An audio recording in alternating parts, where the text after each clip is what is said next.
Bien, en nuestra sesión del día de hoy vamos a tratar sobre la Virgen María. ¿Ya? La Virgen María, mucho se ha hablado de ella, pero a veces no sabemos los motivos o las razones, ¿no? O por qué se le celebra, por qué se le venera. ¿Ya? Entonces vamos a empezar por lo primero acá una motivación. Se dice que un guerrero fue herido en una batalla, ¿no? Con una flecha y le querían arrancar al guerrero la flecha le querían arrancar y curarlo, pero ese arquero, no, pero el guerrero, perdón, preguntaba primero quién era el que le disparó, a qué clase de hombre pertenecía, dónde se había colocado para disparar. O sea, le hacía un montón de preguntas antes de que permitan que lo curan. Y a la final, de tanto sin preguntar nada, se murió, pues, ¿no? A la final ese guerrero se murió porque más se la pasó preguntando qué cosa, situaciones que había pasado con respecto al guerrero y, ¿no? Con respecto al arquero, o sea, la persona que le había disparado la flecha y nunca, o sea, se preocupó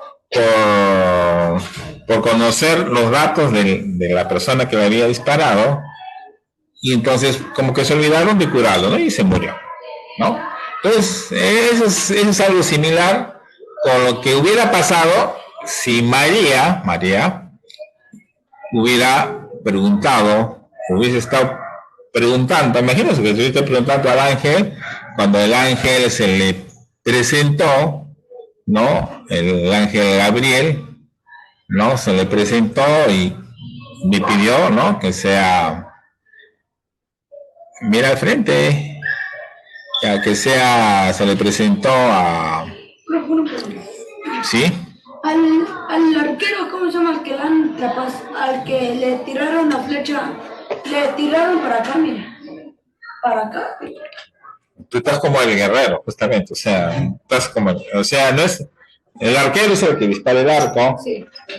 Y el guerrero es el que recibió la flecha. Entonces el arquero, antes que lo curen, se comenzó a preguntar que así como que no, quién me disparó, si me disparó acá, si me disparó allá, si un montón de cosas, y entonces tanto preguntó que al final no se olvidaron de curarlo, ¿no? Ese es el mensaje. Y por eso se está haciendo la proyección con la Virgen María. ¿Qué hubiera pasado si cuando se le presentó el ángel a María para que sea la Madre de Dios que va a concebir de obra y gracia del Espíritu Santo, que es, ¿no? Cuando se le presentó de esa manera, ella le hubiese preguntado, pero ¿para qué? ¿Por qué? ¿Qué? ¿Cómo? ¿Que no? ¿No? Entonces no hubiera pasado eso, ¿no? Entonces, María no cesó de creer en el cumplimiento de la palabra de Dios. O sea que ella creyó como quien dice, autorizó, ¿no? O ser, digamos, madre de esa manera, ¿no? Entonces dice, María no cesó de creer en el cumplimiento de la palabra de Dios. María, porque creyó, fue feliz y nos ganó la felicidad para todos. Bendita tú eres entre todas las mujeres y bendito es el fruto de tu vientre, Jesús. ¿No? María es la bendita entre todas las mujeres porque ha querido en cumplimiento de la palabra del Señor. O sea que ella creyó así ciegamente en la palabra del Señor. O sea, ella no preguntó, ni dijo, ni averiguó, así como el guerrero, ¿no? Eso es lo que estoy diciendo, ¿no? Por eso es una similitud que se le está haciendo. Ahora veamos qué significado, qué cosa vemos en la Virgen María, ¿no? Entonces, todo lo que vamos a ver acá en adelante son hechos que con el tiempo la Iglesia Católica ha ido no, averiguando, ha ido, digamos, porque siempre queda la duda, pues, por ejemplo, de hecho, o sea, ni una mujer puede concebir un un niño y seguir siendo virgen, por ejemplo, ¿no? Eso es imposible, ¿no? O sea, si ahorita alguna muchacha le dice a su mamá que va a salir embarazada pero que es virgen, nadie le va a creer. Profe, y si... Un ratito, nadie le va a creer, ¿no? Entonces, sin embargo, eso sí ocurrió con la Virgen María, ¿sí? Profe, y si la mujer se hace ella misma el sexo. No, eso es otra cosa. Ya, esa es otra cosa. Eso ya nos estamos viviendo del tema, ya. O sea, regresemos al tema de la Virgen María. Entonces, la Santísima Virgen María es, digamos, la nueva Eva, la mujer perfecta, la que, como dicen las oraciones, es la que tiene llena de gracia y de virtudes, que fue concebida sin pecado original. Es una de las tantas condiciones que tiene la Virgen María. Todos nosotros, cuando nacemos con el pecado original que se borra ¿con qué? Con el bautizo, ¿no? Pero sin embargo, María nació sin pecado original, ¿ya? Eso lo vamos a ver después, que es Madre de Dios y Madre nuestra, está en el cielo en cuerpo y alma. Recuerden que ella, cuando supuestamente murió, ella ascendió a los cielos, o sea, en cuerpo y en alma también. Pues, si ustedes leen la Biblia, saben, la Virgen María es algo especial, no es algo así común, por eso que se le venera o se le considera, tiene todos esos atributos que se les da, ¿ya? Entonces, ¿qué más? La Virgen María es verdaderamente Madre de Dios, porque es la madre del Hijo Eterno de Dios hecho hombre, ¿no? Que es Dios mismo y es Madre nuestra, porque su obediencia se convirtió en la nueva Eva, Madre de los vivientes. Además, porque es Madre de Jesucristo, con quien estamos unidos por la gracia, formando un solo cuerpo místico. Ya, entonces, en resumen, la Santísima Virgen María se le puede considerar la nueva Eva, la mujer perfecta, llena de virtudes, la que nació sin pecado original. Ahora acá vemos los privilegios, justamente lo que nos hablaba, qué privilegios tiene María, ¿ya? O sea, privilegios marianos, que se les llama. ¿Ya? Dado que la Virgen María es por designio divino una criatura de todos singular y única, ha recibido del Señor unas gracias y privilegios que están fuera de la ley común, o sea, es con lo que les adelanté antes, ¿no? Que no es posible que, o sea, actualmente, ¿no? Una mujer, sí, a pesar que ha concebido, ha tenido hijos, siga siendo virgen. No es posible eso. Pero en cambio, si hablamos desde el punto de vista de la religión y de la Virgen María, sí es posible eso. Entonces,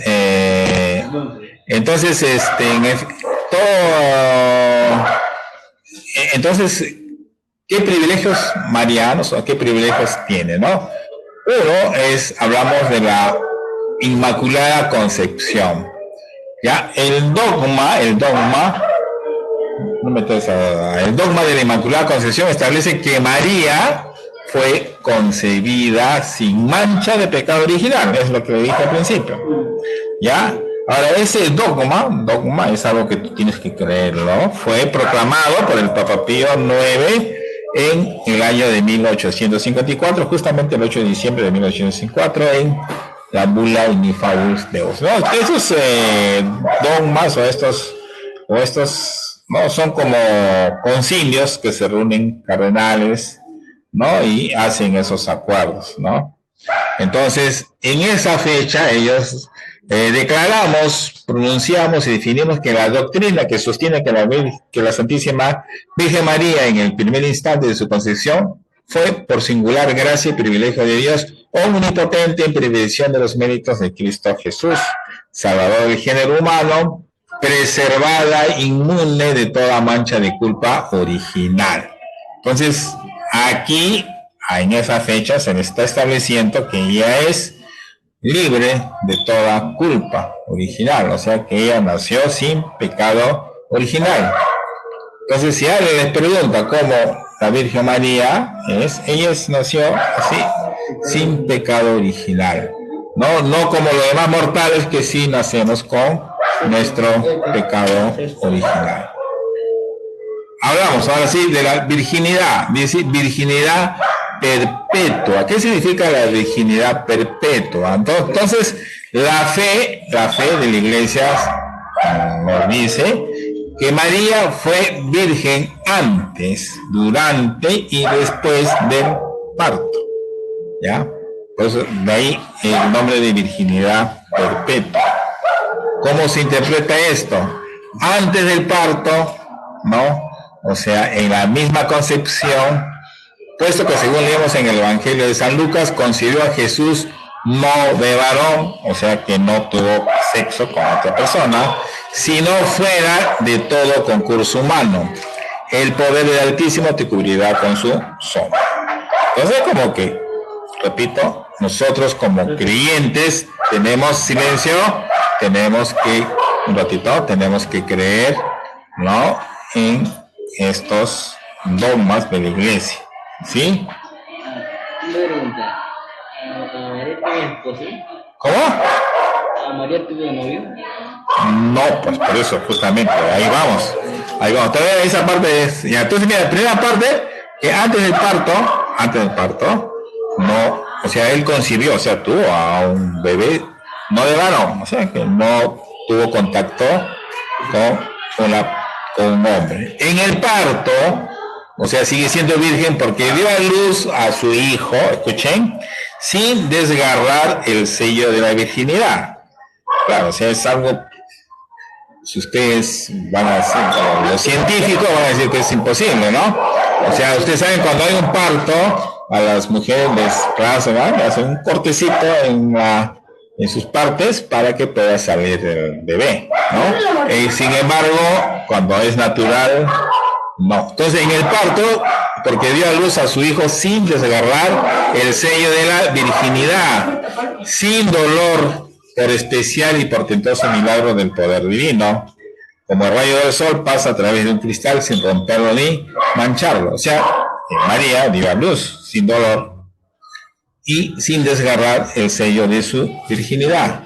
O sea, si hablamos científicamente, una mujer es virgen cuando su himen está intacto. Himen es una parte de los genitales de la mujer, ¿no?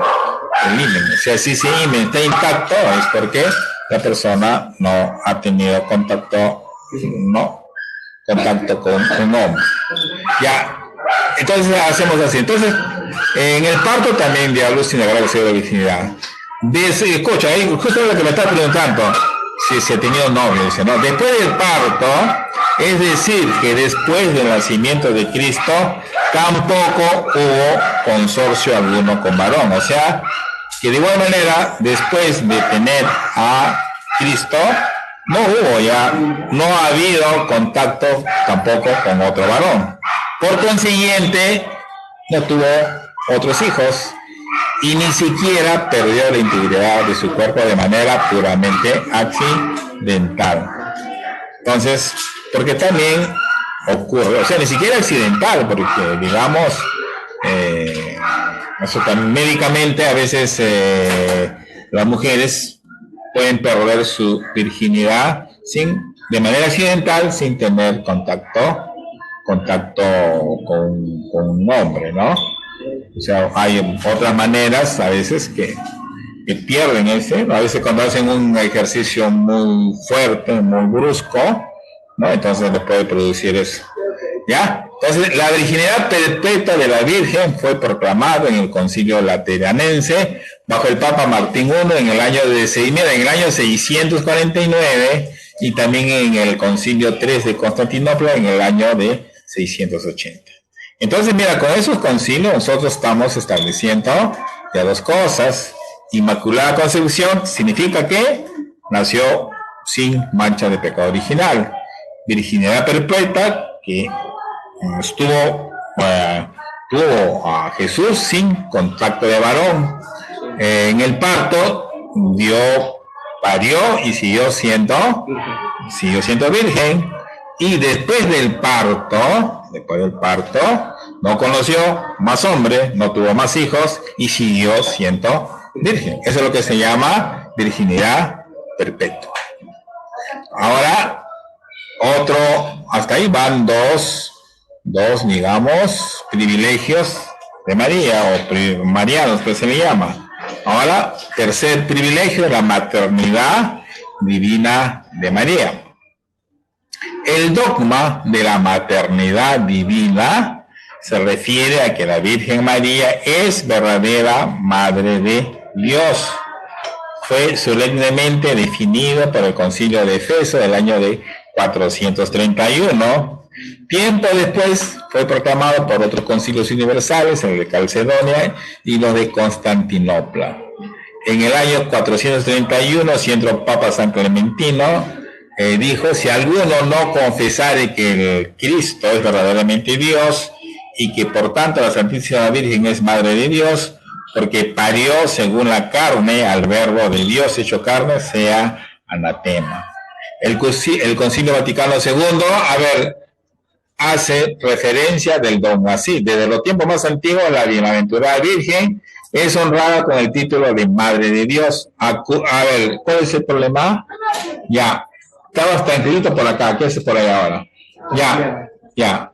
Si atiendes, ¿ya? Entonces, y desde los tiempos más antiguos la bienaventurada Virgen es honrada por el título de Madre de Dios, a cuyo amparo los fieles acuden con sus súplicas en todos sus peligros y necesidades.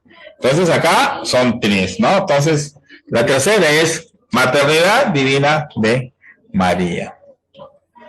Y lo que habla de la asunción a los cielos. Ser llevada, se dice en latín, asumi, de donde procede el término asunción. Ser llevada significa Asunción, ¿ya? Asumi, de donde procede el término asunción, de significado pasivo, para distinguirla de ascensión, que tiene significado activo. O sea, una cosa es ascensión y otra cosa es asunción, ¿ya? Y es el misterio de Jesucristo, quien subió a los cielos por su propia virtud, mientras que María fue llevada, ¿no? Asunción, repito, tiene un significado, asunción a los cielos, y otra cosa es ascensión. La asunción de María tiene dos significados, ¿ya?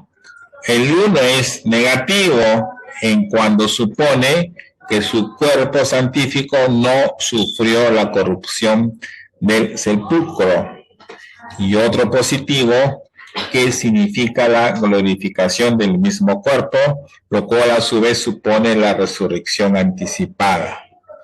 El privilegio de la asunción de María en cuerpo y alma al cielo es una verdad de fe católica definida por el Papa Pío XII de noviembre del año 50. Entonces, porque ustedes saben, la Virgen María ella se elevó, subió, ¿no?, a los cielos, subió a los cielos por su propia virtud, ya como que fue llevada, esa es la idea, ¿ya? Entonces, María nunca estuvo en una tumba, un sepulcro, nunca estuvo, sino ella de frente subió en cuerpo y en alma. No es como que en otras personas, o sea, en otros santos, en otras situaciones, es el alma la que va y el cuerpo queda. No, en este caso no es así, sino que María subió en cuerpo y alma al cielo, ¿no? Ese es lo que define las diversas dogmas que tiene la Iglesia Católica. ¿Ya? Entonces, ese es otro de los términos que nosotros estamos viendo, ¿no? Entonces, mira, esos son los cuatro, digamos, hemos dicho 4 privilegios que tiene María, ¿no?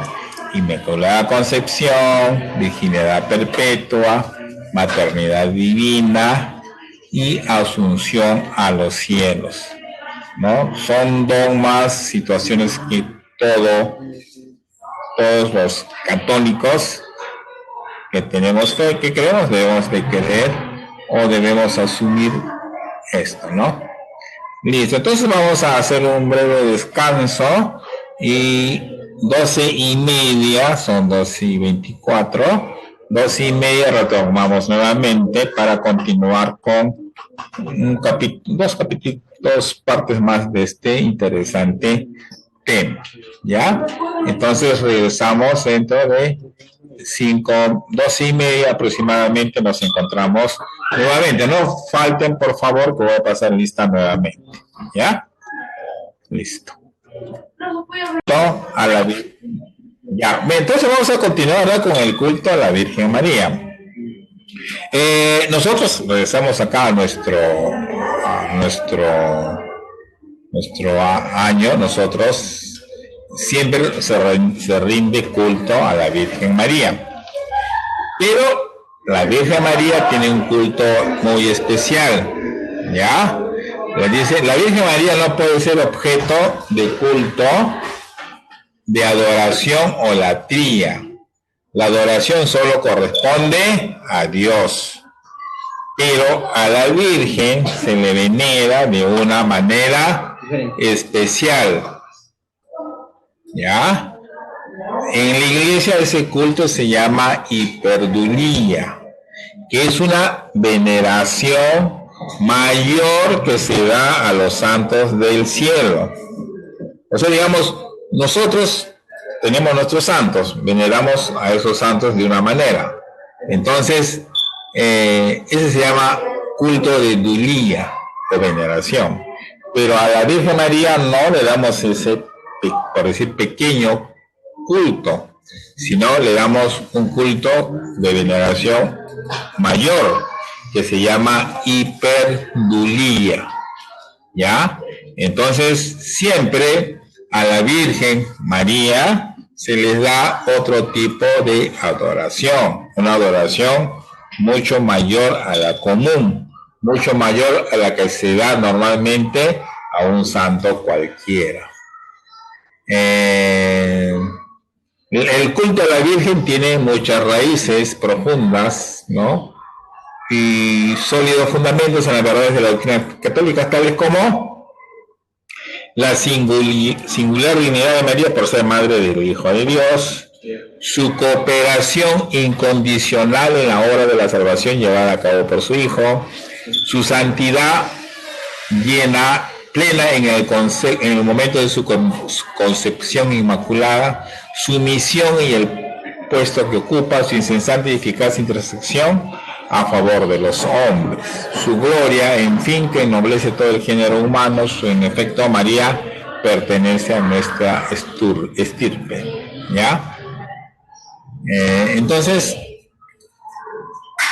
acá hay que, como repito, a la Virgen María se le tiene un culto muy especial, más alto o mucho mejor que lo que se le da a un santo cualquiera.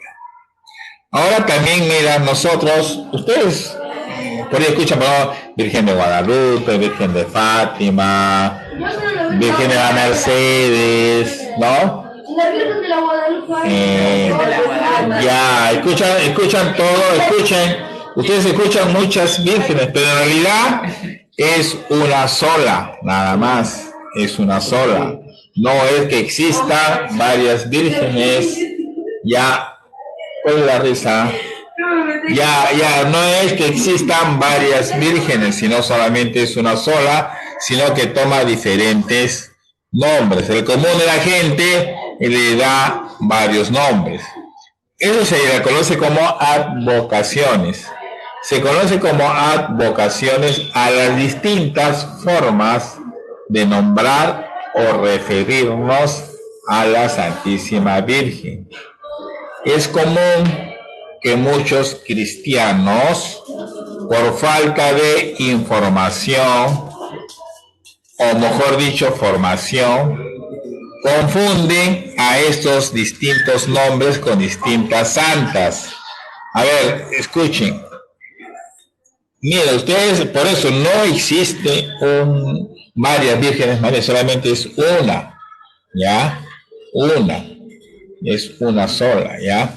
Entonces la madre de Jesús es la Virgen María, y los católicos solemos apodarla de distintas maneras según el lugar donde se haya instalado la devoción, o según la circunstancia, si es una aparición o se la nombra patrona.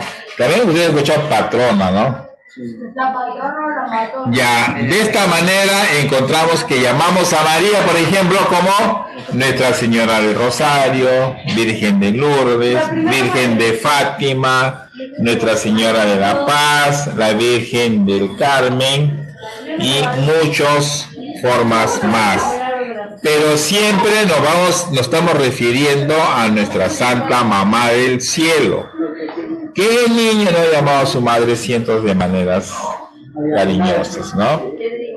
Ya, entonces, a ver, sí, a ver, ya, continuemos, no nos perdamos. Entonces, repito, las diferentes nombres distintos que tienen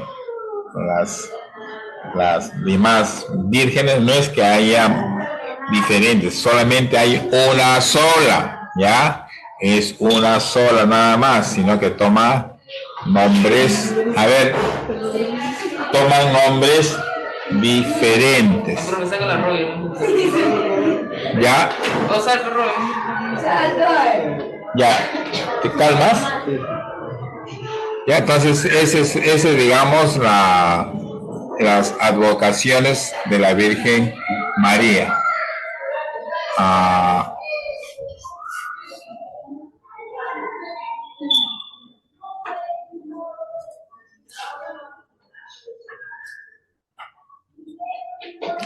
Claro, eso es lo que me dice Francesca, eso ya es dentro del campo terrenal.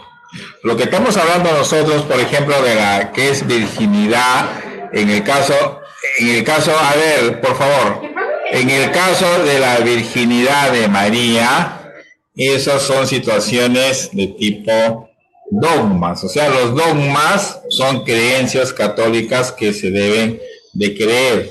O sea que no tiene, digamos,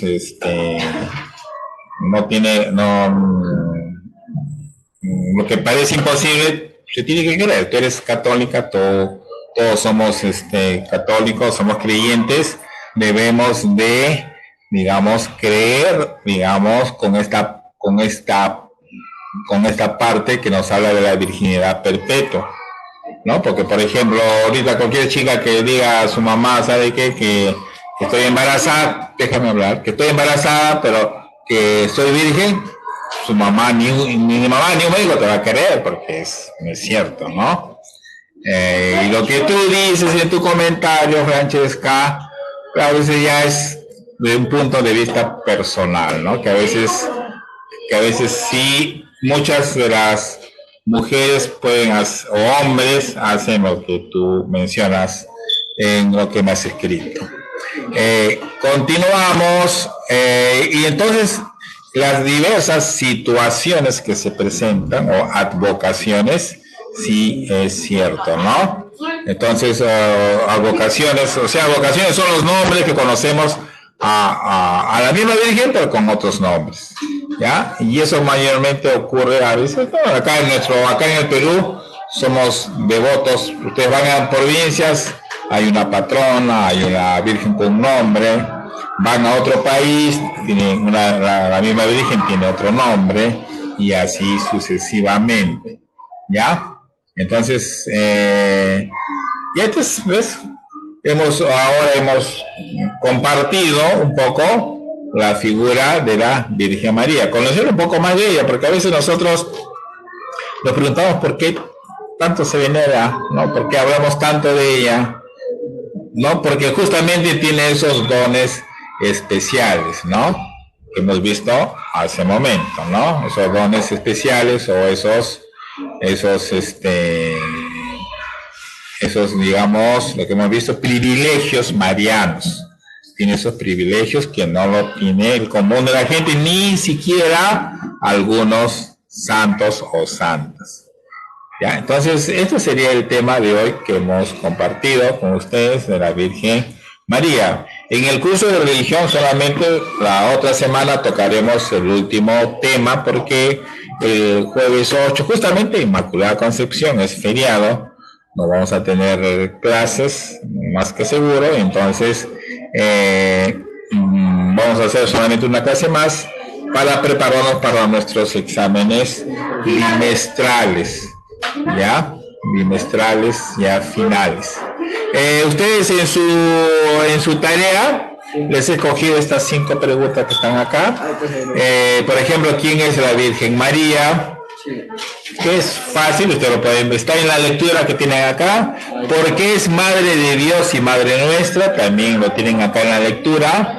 La Virgen, ¿en razón de qué fue dotada de privilegios?